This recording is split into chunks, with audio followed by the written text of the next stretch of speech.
Rahul മാങ്കൂട്ടത്തിനെ youth കോൺഗ്രസിൻ്റെ സംസ്ഥാന പ്രസിഡൻ്റാക്കിയ ഒരു അനുഭവം നമ്മുടെ മുമ്പിലുണ്ട്. അതിൻ്റെ തൊട്ടു മുൻപ് KSUവിൻ്റെ അഖിലേന്ത്യാ സെക്രട്ടറി NSU സെക്രട്ടറിയാക്കി ഇദ്ദേഹത്തെ കൊണ്ടുവന്നതും നമ്മുടെ മുമ്പിലുണ്ട്.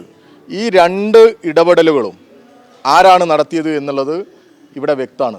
ഷാഫി പറമ്പിലാണ് അങ്ങനെ ഒരാളെ പിടിച്ച് അനധികൃതമായി അല്ലെങ്കിൽ പിൻവാതിലിലൂടെ യൂത്ത് കോൺഗ്രസിലൂടെ KSUവിലൂടെ യൂത്ത് കോൺഗ്രസിൻ്റെ ഭാരവാഹിത്വത്തിലേക്ക് എത്തിക്കുന്നത്. അന്ന് തന്നെ യൂത്ത് കോൺഗ്രസിലെ ഒരു വിഭാഗം വലിയ രീതിയിൽ ഇതിനെതിരെ ആക്ഷേപം ഉന്നയിച്ചതാണ്. വ്യാജ ഐഡൻറ്റിറ്റി കാർഡിനെ കുറിച്ചുള്ള പരാതി അവർക്കിടയിൽ നിന്നാണ് വന്നത്. ഇതൊന്നും ഞങ്ങളല്ല, DYFI അല്ല നിരന്തരം ആരോപിച്ചുകൊണ്ടിരുന്നത്. യൂത്ത് കോൺഗ്രസിൻ്റെ ഉത്തരവാദിത്തപ്പെട്ടവർ തന്നെ ഈ വിഷയത്തിൽ വലിയ പരാതികളുമായി മുന്നോട്ട് പോയിട്ടുണ്ട്.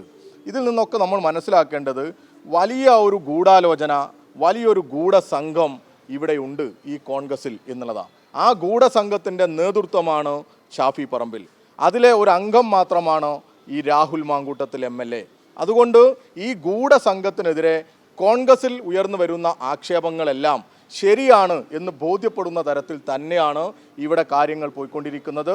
ഇവരുടെ നേതൃത്വത്തിൽ ഒരു വലിയ സോഷ്യൽ മീഡിയ സംഘം കേരളത്തിലാകെ പ്രവർത്തിച്ചുകൊണ്ടിരിക്കുന്നുണ്ട്. ആർക്കെതിരെയും ആക്ഷേപം ഉന്നയിക്കുക, ആർക്കെതിരെയും തെറി വിളിക്കുക, എന്തും പറയുക എന്നുള്ളൊരു രീതി ആ സോഷ്യൽ മീഡിയ ഹാൻഡിലുകളിൽ നിന്ന് വരുന്നുണ്ട്. തീർച്ചയായിട്ടും പരാതിക്കാർക്കെതിരെയും പരാതിക്കാരുടെ കുടുംബങ്ങൾക്കെതിരെയും അവരുടെ സുഹൃത്തുക്കൾക്കെതിരെയും ഒക്കെ ഉയർന്നു വരുന്ന ഇത്തരത്തിലുള്ള ആക്ഷേപങ്ങളെയൊക്കെ ഏത് ഷാഫി പറമ്പിലിൻ്റെ പിന്തുണയുണ്ടെങ്കിലും കയ്യും കെട്ടി നോക്കി നിൽക്കാൻ സാധിക്കില്ല എന്ന് തന്നെയാണ് ഞങ്ങൾക്ക് ഈ അവസരത്തിൽ സൂചിപ്പിക്കാനുള്ളത്.